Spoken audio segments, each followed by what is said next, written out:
श्री स्वामी समर्थ महाराज मित्रों, श्री विद्या में आप सभी साधुओं का स्वागत है। पहला लेक्चर हमने कुबेर जी के बारे में लिया था और लक्ष्मी जी के बारे में लिया था। आज दूसरे लेक्चर में कुबेर, रावण और लंका, ये तीनों का जो एक साथ संबंध है उसके बारे में लेक्चर होगा। कहा जाता है, मतलब आप यूट्यूब के ऊपर या गूगल के ऊपर बहुत सारे कुबेर जी के बारे में जो जानकारी है, उसमें कुबेर जी की जो जानकारी है उसमें कहते हैं कि कुबेर जी ये रावण से पहले लंका का राजा थे और लंका को कंट्रोल करते थे, ऐसा कहा जाता है। उसके बाद रावण आया और रावण ने कुबेर जी को भगाया, ऐसा कहा जाता है। तो इसलिए कुबेर जी ने अलंकापुरी अलग जगह पे, मतलब कैलाश पर्वत जहाँ है वहां पर अलंकापुरी अपना राजमहल बनवाया। अब देखिए मित्रों, रावण जी की जो है वो लंका है, कुबेर जी का जो महल है उसको अलंकापुरी कहते हैं। अलंका और लंका दोनों में अ का सिर्फ डिफरेंस है। लंका का अर्थ क्या है? जो सोने की है। अलंका का अर्थ क्या है वो भी हम देखेंगे। तो क्या सच में जो कुबेर जी है वो असल में रावण से पूर्व लंका के राजा थे? इन दोनों भाइयों में बनती थी या अनबनती, क्या युद्ध हुआ था, वो भी हम देखेंगे। ये जो जानकारी, और ये 3 ग्रंथ है, वो 3 ग्रंथों की जानकारी भी हम लेंगे। जैसे कि कुबेरारस्यम, कुंभकोशा, सुवर्ण शनाय, ये 3 ग्रंथ है। इसका 1 मिनट में वो भी जानकारी हम लेंगे।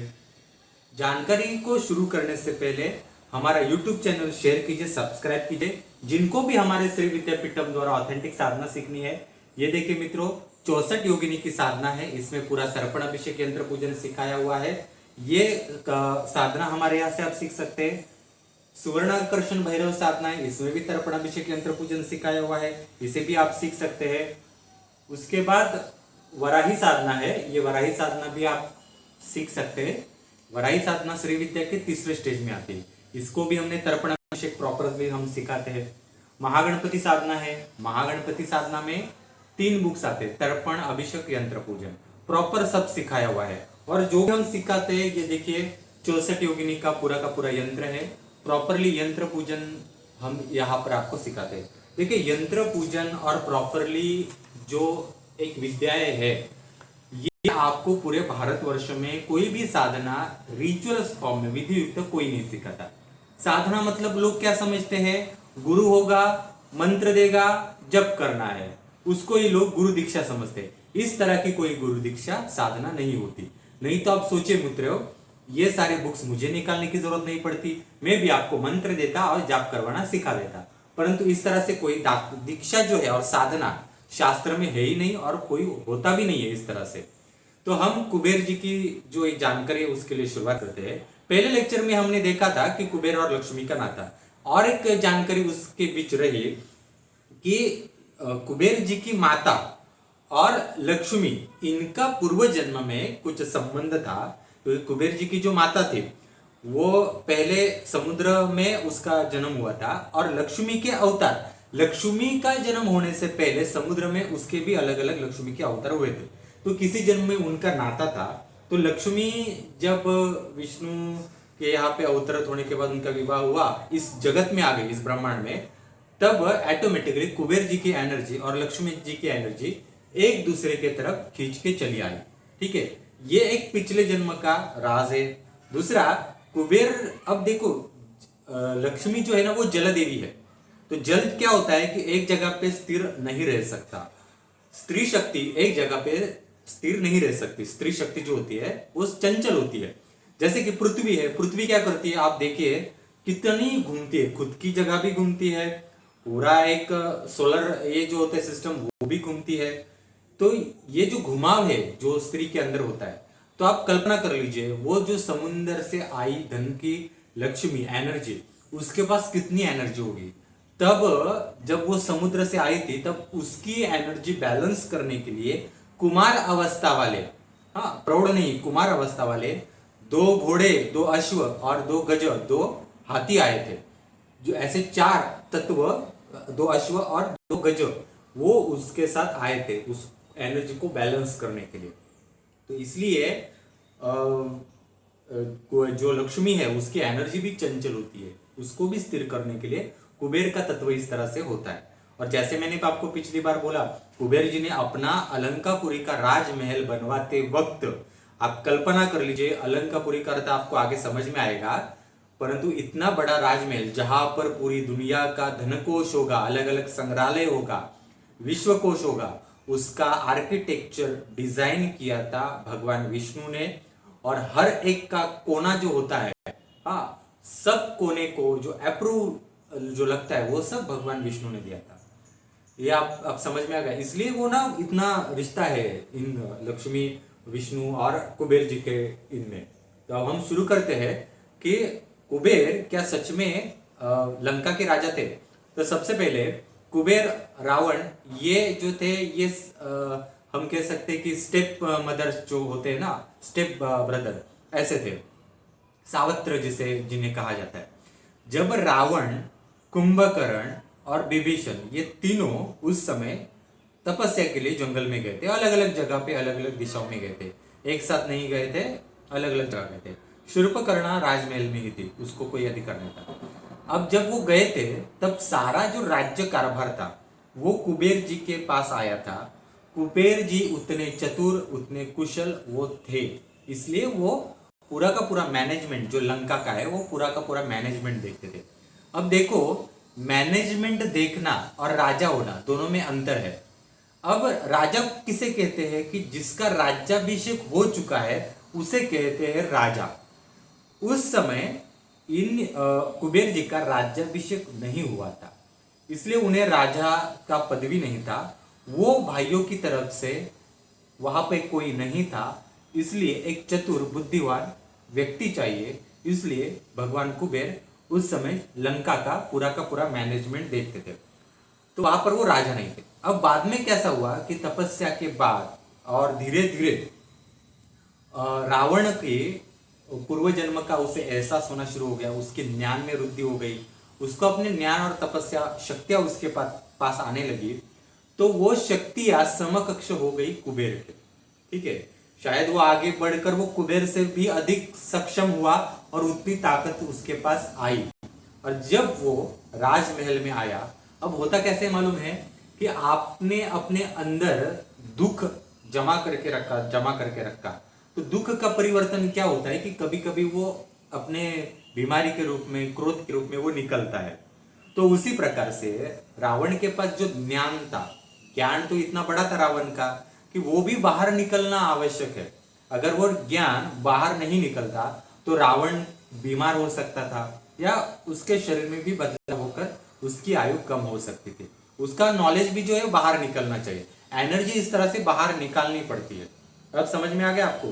तब हुआ क्या कि धीरे धीरे रावण जब महल में रहता था, तब रावण का क्या होता था कि रावण की एनर्जी और कुबेर की एनर्जी समकक्ष होने के कारण एक जगह पर एक दूसरे के साथ मैच नहीं होती थी।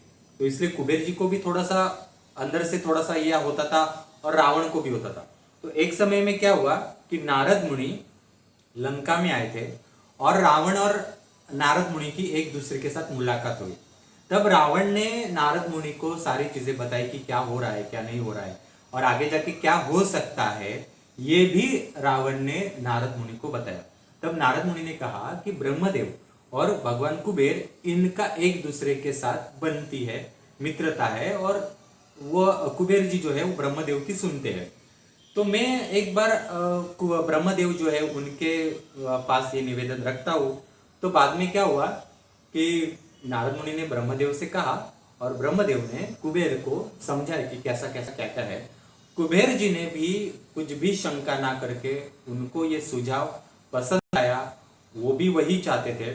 ब्रह्मदेव ने कुबेर जी को कहा कि आगे जाके तुम्हारा भी जो है वो राजमहल होगा, इसलिए तुम्हें कुछ ये करने की जरूरत नहीं है, निराश होने की जरूरत नहीं है। तो कुछ समय रह के कुबेर जी ने लंका छोड़ी, और ये लंका कोई युद्ध होकर नहीं छोड़ी, नाराज होकर नहीं छोड़ी। तो जो कहा जाता है ना कि कथाओं में या कहीं पर लिखावट में कहा जाता है, आर्टिकल्स में, कि उन दोनों में युद्ध हुआ था, उनकी बातें बन नहीं रही थी, इसलिए रावण ने उनका हत्या, ऐसा कुछ नहीं हुआ मित्र। ठीक है, बाद में कुबेर जी ने एनर्जी सारी चीजों की बढ़ने के कारण अपने आप ही लंका छोड़ी और भगवान लक्ष्मी और विष्णु के अंतर्गत अपना अलंकापुरी बना दी। अब आपको समझ में आ गया।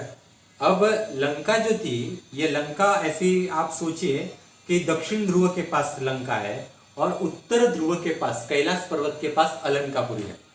अब एक डाउट तो आपका निकल गया। अब अलंकापुरी, इसका अर्थ क्या है? अलंकापुरी, अलंकापुरी में होता क्या है, ये थोड़ा सा मैं आपको बताता हूँ।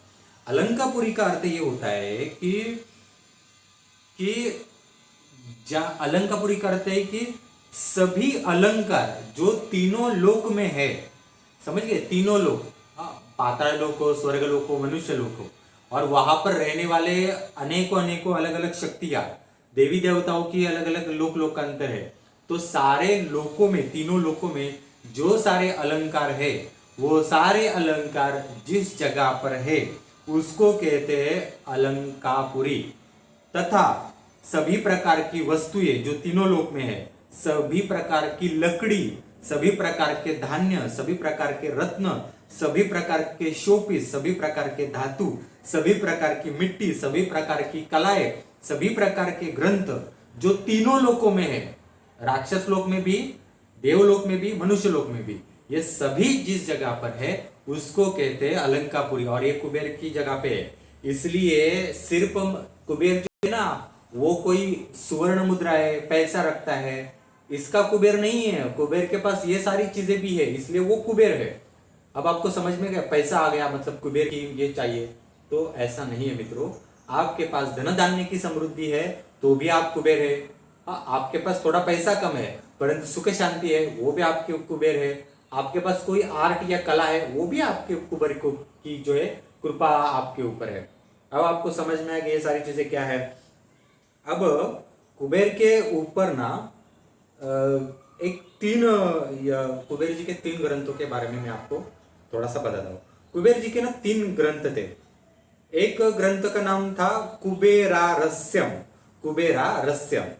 अब ये कुबेरारस्यम क्या है बताता हूँ आपको। फिर दूसरा ग्रंथ है कुंभकोशा। कुंभकोशा क्या है? वो घड़ा है। कुंभ मतलब घड़ा, जो इनके हाथों में है ना, कुबेर जी के हाथों में, वो घड़ा। तीसरा ग्रंथ है सुवर्ण शनाय। सुवर्ण शनाय क्या है? अब देखो मित्रों, मैं आपको ये जो डीप नॉलेज बता रहा हूं ना, आपको ये नॉलेज थोड़ा कहीं उपलब्ध नहीं होगा और आप भी सोचने में मजबूर हो जाएंगे कि ये नॉलेज किस तरह से दिव्य ज्ञान होता है। तो सबसे पहले ये कुबेरा रहस्यम ग्रंथ जो है कुबेर के पास, इसका अर्थ क्या है, उसमें क्या है? कुबेरा रहस्यम में अलग अलग कथाएं हैं।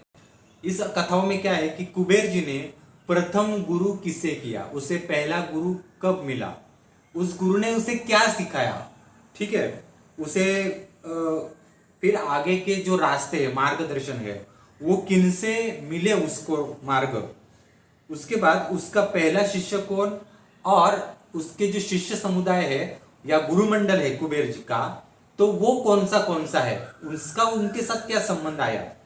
फिर कौन सी विद्या कुबेर जी को किसने दी, किस देवता ने, किस गुरु ने दी, हाँ, उन विद्याओं के नाम। फिर कुबेर ने किस शिष्य को, किस गुरु को कौन सी विद्या दी, ये सारी कथाएं जो है, ये कुबेर की कथाएं जो है। फिर उसकी पुत्री, उसके पुत्र, इनकी कथाएं, हाँ, कैसे उनका जन्म हुआ, क्यों हुआ, किस कारणवश हुआ, एक सब कारण होते हैं मित्रों। फिर उसकी पत्नी से प्रथम मुलाकात, वो कैसे हुई, उसके पास कौन सी शक्तियां है, वो सारी जो है कुबेरा रहस्यम में ग्रंथ में आती है, ठीक है। दूसरा जो है कुंभकोशा। कुंभकोशा मतलब घड़ा।